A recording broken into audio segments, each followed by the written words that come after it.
एक रात सोते सोते कंवर साहिब की आंख खुल गई। दिल पर अजीब सी बेचैनी बेकरारी तारी थी। उन्होंने घड़ी में वक्त देखा तो 3 बजे थे। वो जरा ऊंचे होकर बेड से टेक लगाकर बैठ गए और छत में लटके छिलमिलाते फानूस को गौर से देखने लगे। उन्हें अंधेरे में कभी नींद नहीं आती थी, लिहाजा ये फानूस रात भर रोशन रहता था।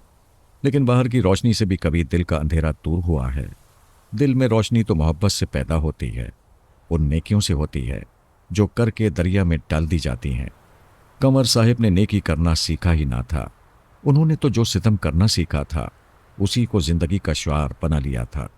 उस रात वो सारे मजलूम एक एक करके उनके सामने आ रहे थे और उनकी पेशानी अरकालूत होती जा रही थी। उनकी पूरी जिंदगी गुनाहों से भरी हुई थी, अंधेरों से भरी थी। अब अंधेरे उनके मन के अंदर उतरे हुए थे। बेकरारी और बेचैनी बढ़ती जा रही थी। वो अब तक करीब ही मेज पर रखा हुआ पानी से भरा जग कई गिलासों की सूरत में पी चुके थे, लेकिन गले की खुश्की दूर ही ना होती थी। उनके गिर्द गुनाह हलक में कांटे बनकर चुभ रहे थे। मायूसी की कैफियत तारी थी। जी चाहता था कि उन्हें निकाल फेंकें और आईने के सामने खड़े हो जाएं। सोचते सोचते फजर का वक्त हो गया। उनके कानों में अजान की आवाज आई।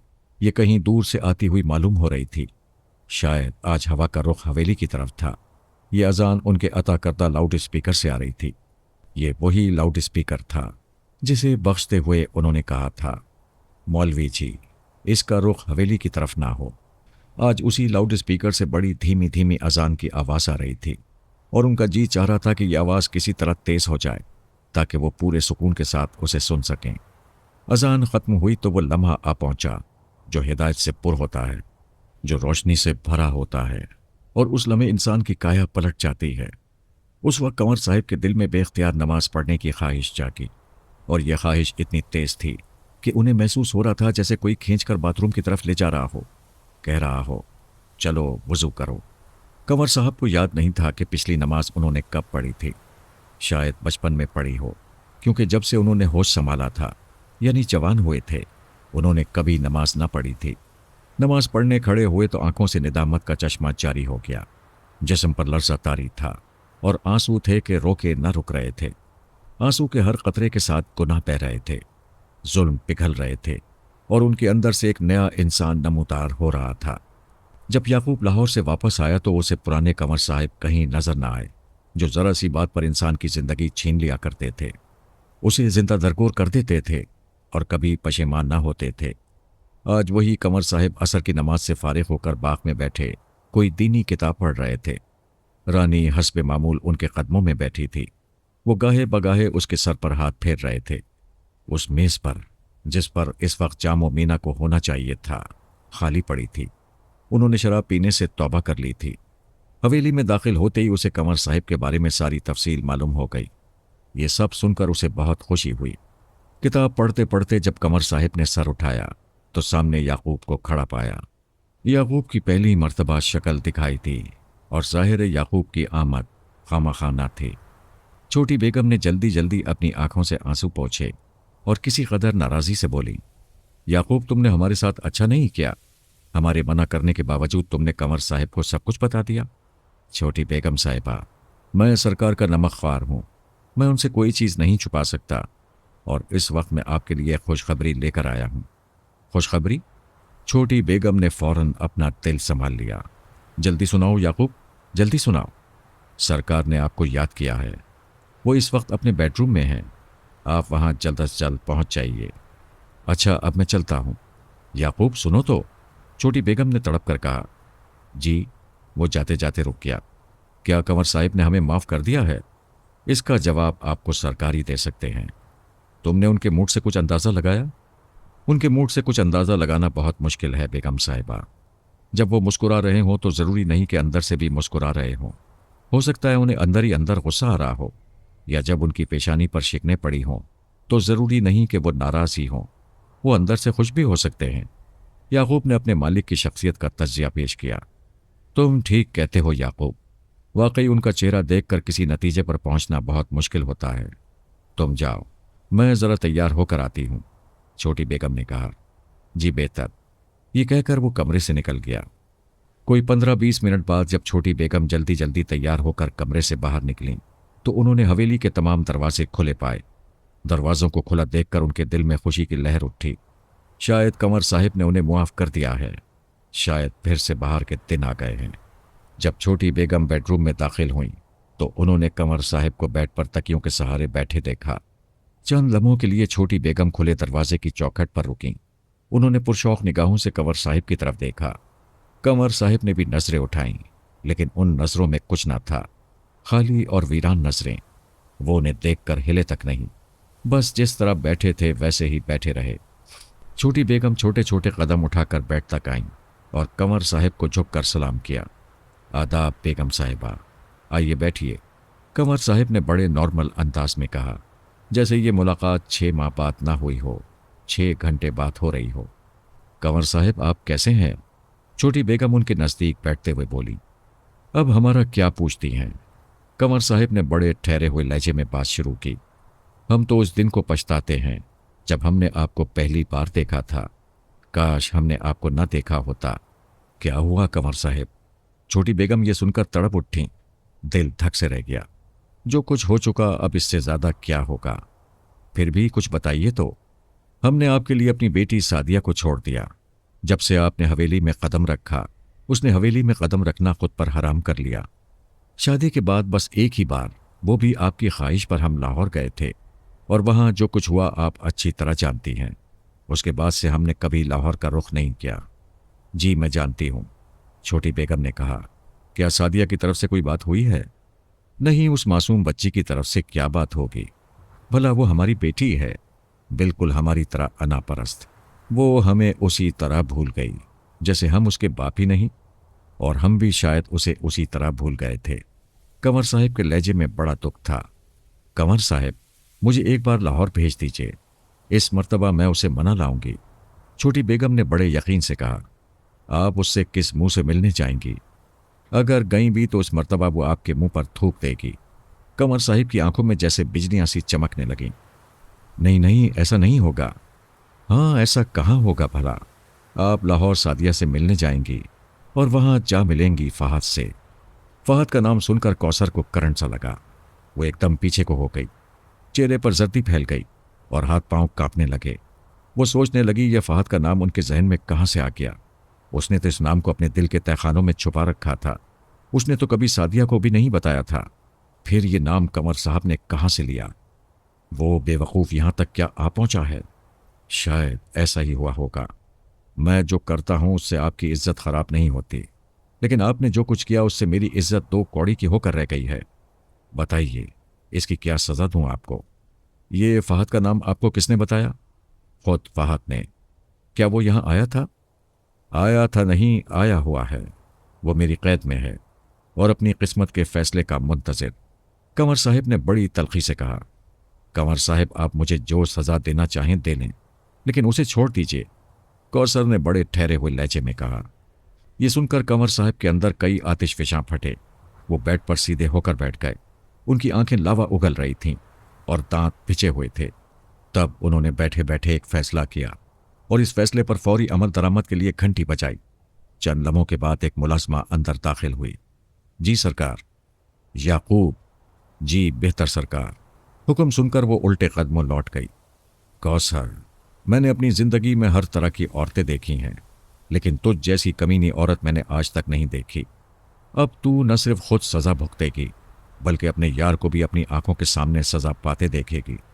जी सरकार। याकूब ने हाजिर होकर पूछा।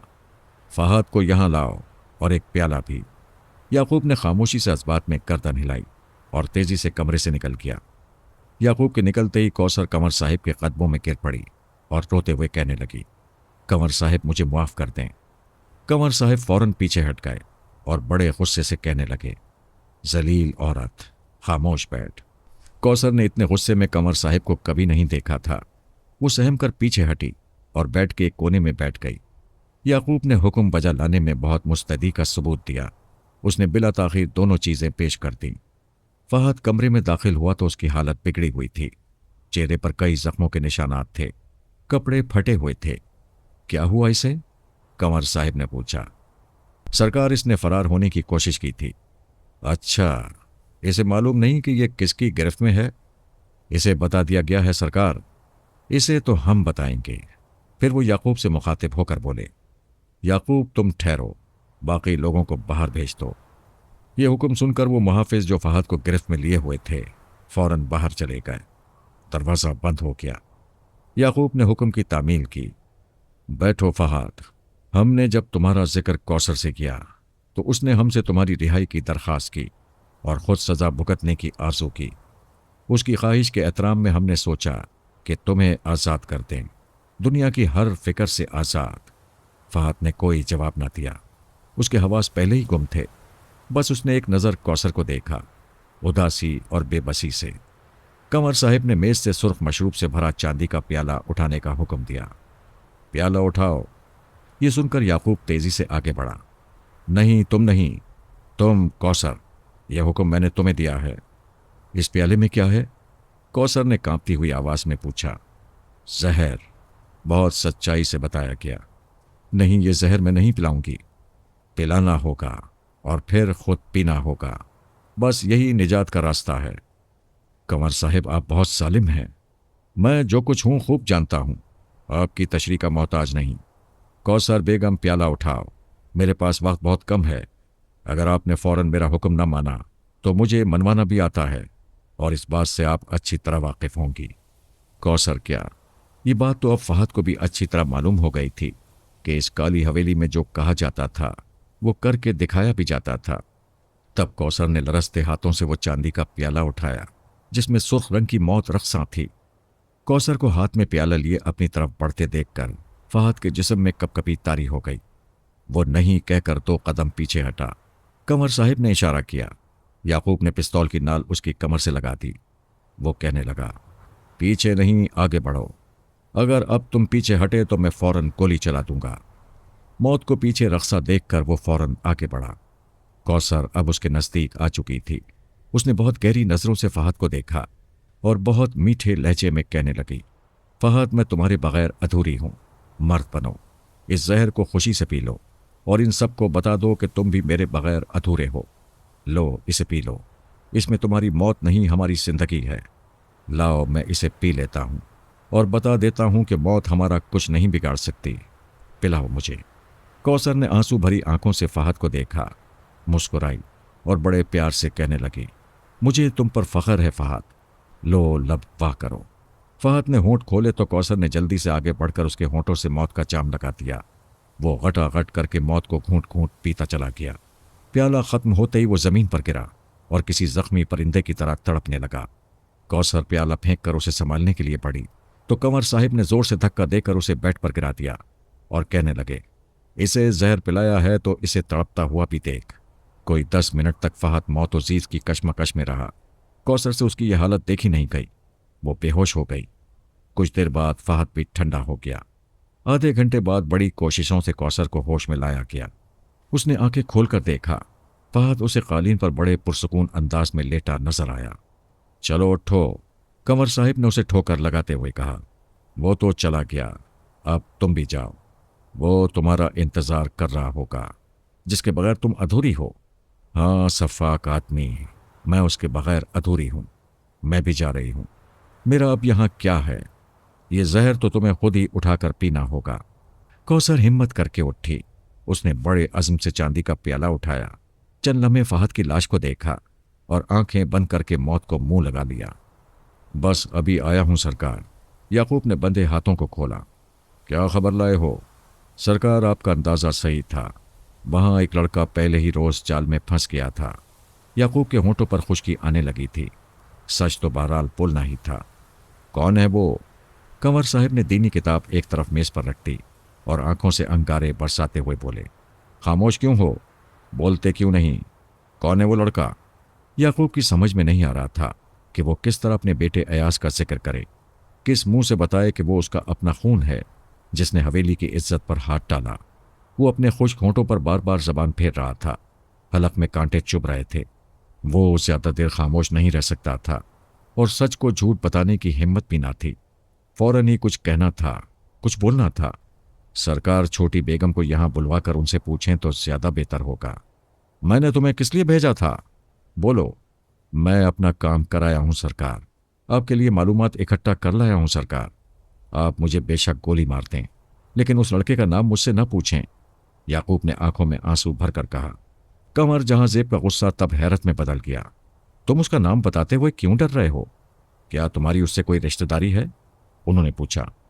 रिश्तेदार से रिश्तेदारी, याकूब ने लरसती हुई आवाज में कहा, और फिर वो कंवर साहिब के कदमों में बैठ गया। सरकार, वो मेरा खून है।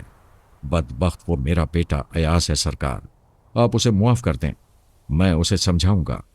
ये सुनकर कंवर साहिब खड़े हो गए। उनके हाथों की मुट्ठियां भींच गईं।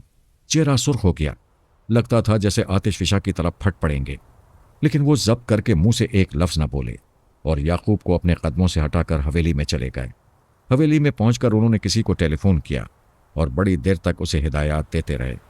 फिर रिसीवर रखकर कुर्सी पर नीम तराश हो गए। उनकी पेशानी पर अब सिलवटें पड़ रही थीं और चेहरे पर इंतहाई संजीदगी छाई हुई थी। कुछ देर इसी तरह बैठे रहने के बाद उन्होंने याकूब को बुला लाने का हुक्म दिया। मुलाजिम हुक्म सुनकर खामोशी से कमरे से निकल गया। थोड़ी देर बाद याकूब नजरें झुकाए कमरे में दाखिल हुआ और हाथ बांधकर खड़ा हो गया। जी सरकार। याकूब, कल तक तुम्हारे बेटे की लाश तुम तक पहुंच जाएगी। तुम हमारे पुराने मुलाजिम हो, इसलिए मैंने तुम्हारी जान बख्श दी है। वैसे तुम्हारे बेटे ने हमारे साथ बहुत बुरा किया। हमने अपने गुनाहों से तौबा कर ली, लेकिन उस बदबख्त ने हमें वहीं पहुंचा दिया जहां से हम चले थे। शायद ये नेकी के 2-4 दिन हमें रास ना आ सके। खैर, अब तुम जाओ। उस बेवकूफ़ लड़के की लाश का इंतज़ार करो। उसकी तजीज़ व तकफीन का इंतज़ाम करो। ऐसी दिलखराश बात सुनकर याकूब की आंखों में अंधेरा छा गया। उसे ये दरो दीवार घूमते हुए महसूस हुए। वो चकरा कर ज़मीन पर गिरा और बेहोश हो गया। कंवर साहब बड़े इत्मीनान से कसरा से उठे। उन्होंने कमरे में लगी बेल को दबाया। चंद लम्हों बाद एक मुलाजिम अंदर दाखिल हुआ। अमीर खान को बुलाओ, कंवर साहब ने हुक्म दिया। अमीर खान भी उनका एक पुराना मुलाजिम था। वो याकूब की तरह अगरचे कंवर साहब की ज़ाती ज़िंदगी से वाकिफ ना था, लेकिन इतना अजनबी भी ना था। उसने भी कंवर जहां ज़ेब के लिए बहुत कुछ किया था। अमीर खान कमरे में दाखिल हुआ तो सबसे पहले उसकी नज़र याकूब पर पड़ी। उसे इस तरह बेहोश देखकर वो अंदर ही अंदर बहुत खुश हुआ। अमीर खान, याकूब को यहाँ से उठाओ और इतना याद रखो कि ये किसी तरह भी हवेली से निकलने ना पाए। इसे कल शाम तक हवेली में रोकना है। समझ गए मेरी बात? जी सरकार, समझ गया। अमीर खान ये कहते हुए झुका। उसने याकूब को बड़ी आसानी से उठाकर अपने कंधे पर डाला और कमरे से निकल गया। कोई आधे घंटे बाद जब याकूब को होश आया तो उसने खुद को अमीर खान की कैद में पाया। वो हाथ में पिस्तौल लिए बैठा था और मुस्कुरा रहा था। अमीर खान, इस वक्त मेरे बेटे की जिंदगी खतरे में है। वो बेकसूर है, उसे कंवर साहब मार देंगे। तुम मुझे यहाँ से जाने दो, मैं तुम्हारा यह एहसान जिंदगी भर नहीं भूलूंगा। याकूब गिड़गिड़ाया, रहम की भीख मांग रहा था, मगर अमीर खान मुस्कुराए जा रहा था। फिर अचानक उसका चेहरा संजीदा हो गया। वो तीखे तीखे लहजे में बोला, याकूब, तुमने जाने कितने बेकसूर लोगों को मौत के घाट उतार दिया, जाने कितनी लड़कियों को तबाह बर्बाद कर दिया। उस वक्त तुम्हें कुछ ख्याल नहीं आया। अब बेटे की जिंदगी खतरे में है तो कितने तड़प रहे हो। अब खामोशी से बैठो, जो होना है उसे होने दो। आखिर बेकसूरों की आग कब तक न लगेगी। याकूब को अच्छी तरह अंदाजा हो गया था कि अमीर खान से कोई दरखास्त करना पत्थर से सर फोड़ने के मुतरातिफ है। उसने जो कुछ जिंदगी में किया था, अब शायद वो भुगतने का वक्त आ गया था। लेकिन उसने जो किया था कंवर साहिब के लिए किया था, अपने आका के हुक्म पर किया था। वो तो महज कठपुतली था, उसे तो इशारों पर ही नाचना था। उधर अमीर खान याकूब के सर पर सवार था, इधर अयास के सर पर मौत मंडला रही थी। सुबह जब वो कॉलेज जाने के लिए हॉस्टल के गेट से बाहर आया तो गेट के नज़दीक खड़ी एक गाड़ी से उस पर फायरिंग हो गई और एक दूसरी गाड़ी उसके नज़दीक आकर रुकी। उसमें से 4 आदमी नीचे उतरे। उन्होंने अयास को उठाकर गाड़ी में डाला और गाड़ी गोली की तरह सनसनाती सड़क पर आ गई। दोपहर तक उस गाड़ी ने अयास की लाश को उसके घर के आंगन में उतार दिया था और फिर वो हवेली का रुख करने लगी। अयास के कत्ल की इत्तला कंवर साहब को फ़ोन पर मिल चुकी थी। अब वो बेचैनी से कमरे में टहल रहे थे और दूसरी इत्तला के मुंतज़िर थे। बिलाखिर गाड़ी के साथ ही दूसरी भी इत्तला आ गई। अयास की लाश उसके घर बाहिफाजत पहुंचा दी गई थी। ये सुनकर कंवर साहिब के होंठों पर एक सफ़ाक मुस्कुराहट उभरी और कल्ब में ठंडक सी महसूस हुई। 2-4 दिन में कंवर साहिब थोड़े बहुत इंसान बन गए थे। नमाज पढ़ने लगे थे, शराब छोड़ दी थी। उन्होंने एक मुलाजिम से अमीर खान को बुलाने का इशारा किया। अमीर खान आया तो उन्होंने याकूब को लाने का हुक्म दिया। थोड़ी देर बाद याकूब सर झुकाए कमरे में दाखिल हुआ اور رحم طلب نظروں سے کنور صاحب کو دیکھنے لگا۔ وہ سوچ رہا تھا، ہو سکتا ہے کنور صاحب نے اس کی وفاداری اور خدمت گزاری کے عوض اپنا فیصلہ بدل دیا ہو۔ یعقوب، ہم نے تم سے وعدہ پورا کر دیا۔ اس بے وقوف لڑکے کی لاش تمہارے گھر کے آنگن میں اتار دی گئی ہے۔ اب تمہیں جانے کی اجازت ہے، لیکن اتنا یاد رکھنا کہ اس علاقے کی پولیس چوکی میری زمین پر بنی ہوئی ہے۔ میرے بارے میں کسی سے کچھ کہنا اپنی موت کو دعوت دینا ہوگا۔ میرا خیال ہے اس واقعے کو بھول جانا ہی تمہارے حق میں بہتر ہے۔ اب تم جا سکتے ہو۔ حویلی کی گیٹ پر تمہیں ایک بریف کیس مل جائے گا، اس میں اچھی خاصی رقم ہے۔ تم ساری زندگی آرام سے گھر بیٹھ کر کھا سکو گے۔ آج سے حویلی کے دروازے تم پر بند کیے جاتے ہیں۔ کنور صاحب نے یہ کہہ کر امیر خان کو اشارہ کیا۔ لے جاؤ اسے امیر خان۔ یعقوب کی عجیب حالت تھی۔ اس کی وفاداری اور خدمت گزاری کا یہ صلہ ملا تھا۔ اس کا اکلوتا بیٹا موت کے گھاٹ اتار دیا گیا تھا۔ اس حویلی کے دروازے ہمیشہ کے لیے بند کر دیے گئے تھے۔ اس میں اس کا کیا قصور تھا؟ شاید یہ کہ اس نے پوری سچائی سے اپنے بیٹے کے بارے میں بتا دیا تھا۔ اگر نہ بھی بتاتا تو بھی کنور صاحب کو کسی اور کے ذریعے سے پتہ چل جانا تھا، تب شاید وہ اسے بھی زندہ نہ چھوڑتے۔ کنور جہازیب کے سامنے وہ کتنا بے بس تھا، اور کنور صاحب جیسے ہاتھی کے سامنے کسی چونٹی کی طرح تھا۔ لیکن کبھی کبھی چونٹی بھی ہاتھی کی موت کا باعث بن جاتی ہے۔ اپنے بیٹے کی لاش کو قبر میں اتارتے ہوئے اس نے قسم کھائی کہ وہ ایاز کی موت کا انتقام لے کر رہے گا، چاہے اس کی جان ہی کیوں نہ چلی جائے۔ حویلی میں اب یعقوب کی جگہ امیر خان نے لے لی تھی۔ کنور صاحب اس محل نما حویلی میں تنہا ہو گئے تھے۔ امیر خان کے فرائض میں کنور صاحب کی تنہائی دور کرنا بھی شامل تھا، اور وہ اس فرض کو بخیر خوبی نبھا رہا تھا۔ کروڑوں کی جاگیر کے مالک کنور جہازیب کی زندگی میں سکون نہ تھا۔ ہر وقت بے چینی اور بے قراری سے رہتی۔ بعض وقت طبیعت کسی طور پر نہ سہلتی۔ روپے سے اگر سکون خریدا جا سکتا تو وہ دگنے معاوضے پر خرید لیتے، لیکن ایسا نہیں تھا۔ ایاز کے قتل کے بعد ان کی بے قراری دو چند ہو گئی تھی۔ ایک طرف انہوں نے باپ سے اس کا بیٹا چھینا تھا، تو دوسری طرف اپنی بیٹی سے اس کا محبوب۔ ان کا خیال تھا کہ یعقوب سعدیہ کو نقصان پہنچانے کی کوشش کرے گا۔ امیر خان نے اس خیال کی تائید کی تھی، لہٰذا فوری طور پر کنور صاحب نے 2 مستعد بندے سعدیہ کی 24 گھنٹے حفاظت کے لیے مامور کر دیے تھے۔ انہیں یعقوب کی طرف سے بطور خاص چوکنا رہنے کی ہدایت کر دی تھی۔ کنور صاحب کا حکم تھا کہ یعقوب اگر سعدیہ کی کوٹھی کے آس پاس کہیں نظر آ جائے تو فوراً گولی مار دی جائے۔ سعدیہ کو ایاز کے ہاسٹل سے اس کی موت کی اطلاع مل گئی تھی، کیونکہ اس واقعے کو کئی لڑکوں نے اپنی آنکھوں سے دیکھا تھا۔ تب سعدیہ کی سمجھ میں سارا کھیل آ گیا تھا۔ وہ جان گئی تھی کہ ایاز کو قتل کرنے والا کون ہے، ایک بڑا جاگیردار۔ سعدیہ نے اس حادثے کو کسی طرح سہ لیا، اور ساتھ ہی یہ بھی طے کر لیا کہ اب وہ یہاں نہیں رہے گی، امریکہ چلی جائے گی، اور پھر کبھی لوٹ کر نہیں آئے گی۔ یعقوب پر اگرچہ حویلی کے دروازے بند کر دیے گئے تھے، لیکن اسے اندر جانے سے روکنے والا کوئی نہ تھا۔ موت طل ہو جانے کے باوجود حویلی کے ملازمین کی ہمدردیاں اس کے ساتھ تھیں۔ ان ملازمین سے وہ ہمیشہ اچھی طرح پیش آتا تھا۔ تقریباً سبھی پر اس کے کچھ نہ کچھ احسانات تھے، لہٰذا ایک دن ہلاکت خان سے ملنے کے بہانے حویلی میں داخل ہوا۔ یہ وہ وقت تھا جب رانی کو گوشت کھلانے کے لیے کنور صاحب کے پاس لے جایا جاتا تھا۔ رانی پنجرا گاڑی میں بند تھی۔ کچھ دیر بعد پنجرا گاڑی کو حویلی کی طرف دھکیلنا تھا۔ یعقوب نے اچھی طرح سوچ لیا تھا کہ اس نے کیا کرنا ہے۔ ادھر کنور صاحب بڑے مضبوط قدموں سے چلتے ہوئے کمرے میں داخل ہوئے۔ امیر خان پیچھے پیچھے تھا۔ کنور صاحب نے بڑے دروازے کی طرف دیکھتے ہوئے حکم دیا۔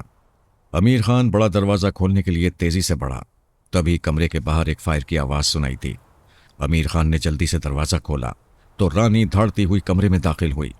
اس کمرے میں داخل ہوتے ہی دروازہ باہر سے بند ہو گیا۔ کنور صاحب گھبرا کر کرسی سے کھڑے ہو گئے۔ وہ ابھی صرف اتنا ہی دیکھ پائے تھے کہ رانی کی ایک آنکھ سے خون بہہ رہا ہے۔ وہ دھاڑتی ہوئی کنور صاحب پر حملہ آور ہوئی، اور دیکھتے ہی دیکھتے اس نے کنور صاحب کو چیر پھاڑ کر رکھ دیا۔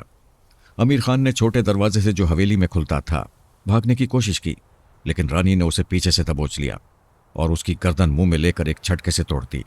امیر خان کا رشتہ جہاں سے چھوٹا، کنور صاحب پہلے ہی ایک کونے میں ادھڑے پڑے تھے۔ حالت رانی کی بھی اچھی نہ تھی۔ اس پر گولی بہت قریب سے چلائی گئی تھی، جو اس کی آنکھ پھوڑتی ہوئی کھوپڑی سے نکل گئی تھی۔ وہ اب جھوم رہی تھی جیسے نشے میں ہو۔ وہ کبھی امیر خان کی لاش کو بھنبوڑتی، کبھی کنور صاحب کے جسم کو کھینچنے لگتی۔ قدم کسی طرف اٹھاتی تھی تو پڑتا کسی طرف تھا۔ آخر وہ چکراتی ہوئی زمین پر گری اور وہیں ٹھیر ہو گئی۔ 5-10 منٹ گزرنے کے بعد یعقوب نے باہر سے دروازہ کھولا۔ اس کے ہاتھ میں پستول تھا۔ اس کا نشانہ بڑا سچا تھا۔ وہ ہر طوفان کا مقابلہ کرنے کے لیے تیار تھا، لیکن اندر کی صورتحال بڑی اطمینان بخش تھی۔ کنور صاحب اور امیر خان کی لاشیں ادھڑی پڑی تھیں اور رانی خون میں لت پت بے جان اپنے آقا کے برابر لیٹی تھی۔ تینوں لاشوں کو دیکھ کر یعقوب کے چہرے پر طمانینت آ گئی۔ اس نے فوراً ہی باہر سے دروازہ بند کر دیا اور ہلاکت خان کو اپنے ساتھ چلنے کے لیے کہا۔ یعقوب اس حویلی کے چپے چپے سے واقف تھا۔ اسے تہہ خانے کا راز بھی معلوم تھا۔ وہ یہ بھی جانتا تھا کہ کہاں زیورات، کرنسی، ہیرے جواہرات اور سونا رکھا ہے۔ اس نے پورے اطمینان سے ایک بریف کیس میں قیمتی اشیاء بھری، ایسی اشیاء جو وزن میں کم اور قیمت میں زیادہ ہوں۔ تہہ خانے سے نکل کر دونوں حویلی سے باہر آ گئے۔ ابھی ان کی جیپ حویلی کے بڑے گیٹ کے نزدیک پہنچی تھی کہ انہوں نے اچانک فائرنگ کی آواز سنی۔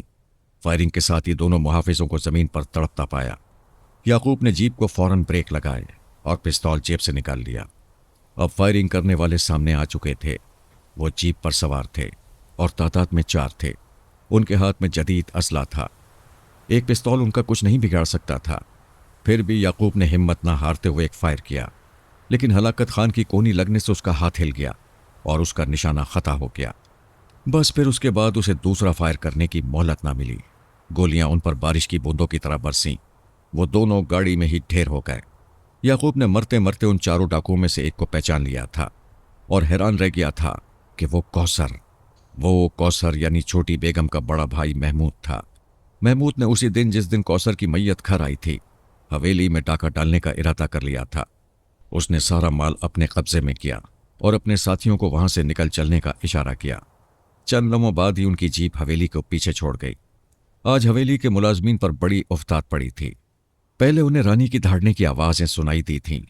اس کے آدھے گھنٹے بعد حویلی کے باہر گولیوں کی تڑ تڑ چلنے کی آوازیں آئی تھیں۔ وہ سب گھبرا کر باہر نکل آئے تھے اور باہر کا نقشہ دیکھ کر حیران رہ گئے تھے۔ گیٹ پر 2 محافظ مردہ پڑے تھے۔ جیپ میں یعقوب اور ہلاکت خان کی لاشیں ان کا منہ چڑھا رہی تھیں۔ ابھی وہ ملازمین صورتحال کو سمجھنے کی کوشش کر رہے تھے کہ سعدیہ کی گاڑی گیٹ میں داخل ہوئی اور وہیں رک گئی۔ سعدیہ نے امریکہ جانے کا حتمی فیصلہ کر لیا تھا۔ وہ اب قمر جہاں زیب سے آخری مرتبہ ملنے آئی تھی۔ انہیں بتانے آئی تھی کہ وہ کیسے باپ ہیں، کیسے انسان ہیں، لوگ ان کے بارے میں کیا سوچتے ہیں، کیا کہتے ہیں۔ اللہ کی اس زمین کو انہوں نے اپنی چاکیر سمجھ لیا تھا اور اس زمین پر بسنے والوں کو غلام خیال کیا تھا۔ فرعون بن گئے تھے۔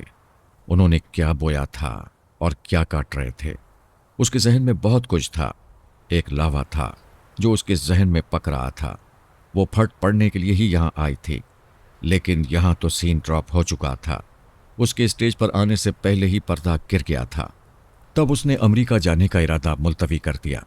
وہ جس سے بھاگ رہی تھی اب وہ خود ہی مفرور ہو گیا تھا۔ کنور جہاں زیب جو اس کا باپ تھا، دراصل ایک برا عہد تھا، برا زمانہ تھا۔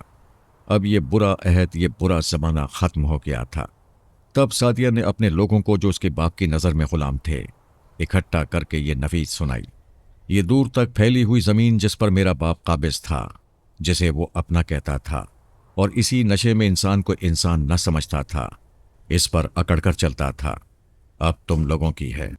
میں اس حویلی میں ایک کالج کھولوں گی، ایک ہسپتال قائم کروں گی اور خود بھی حویلی کے ایک کونے میں رہوں گی۔ اب میں کہیں نہیں جاؤں گی، یہیں رہوں گی، آپ لوگوں کے ساتھ، آپ لوگوں میں۔ اس کے اعلان پر دیر تک دور دور تک تالیاں بجتی رہیں۔